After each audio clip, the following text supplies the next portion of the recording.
In times of complete uncertainty and emotional unrest, maybe for you personally, definitely across the planet for many, I feel that this little excerpt from a book that I'm reading is really insightful and I'd love to share it with you. This is the Tibetan Book of Living and Dying.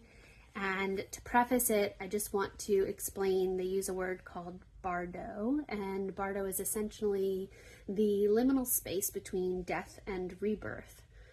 It's also the liminal in-between space between changing of beliefs or a thought or the ego, right? What once was transforming into what it is becoming, that space in between, all right? So here we go. As the world around us becomes more turbulent, so our lives become more fragmented. Out of touch and disconnected from ourselves, we are anxious, restless, and often paranoid. A tiny crisis pricks the balloon of the strategies we hide behind.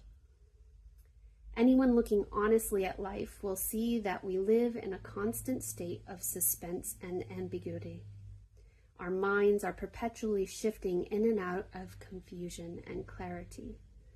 If only we were confused all the time, that would at least make for some kind of clarity.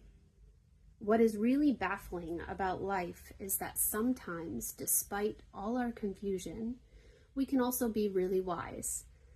This shows us what the bardo is, a continuous, unnerving oscillation between clarity and confusion, bewilderment and insight, certainty and uncertainty, sanity and insanity.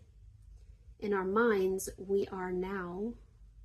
Wisdom and confusion arise simultaneously, or as we say, co-emergent. This means that we face a continuous state of choice between the two, and that everything depends on which we choose. This constant uncertainty may make everything seem bleak and almost hopeless, but if you look more deeply at it, you will see that its very nature creates gaps, spaces in which profound chances and opportunities for transformation are continuously flowering. If, that is, they can be seen and seized. This is really important to me because I personally have been going through some really dark mental phases this year. Probably one of the hardest years in over 12 years. And I think it's just really important to know that when we have practices in place to be aware of ourselves, to calm the mind, to allow ourselves to be separate from our thoughts and the chaos that may be going on inside, as well as not consumed by that which is happening outside of us and outside of our control, we allow space for that clarity to come through, that space for us to make a wiser choice rather than having those thoughts, those doubts that overwhelm, those reactions be in control. So I just offer this to you as maybe a little inspiration to be sure you have places, spaces, practices that you can depend upon and be flexible to try new ones when those ones may not work.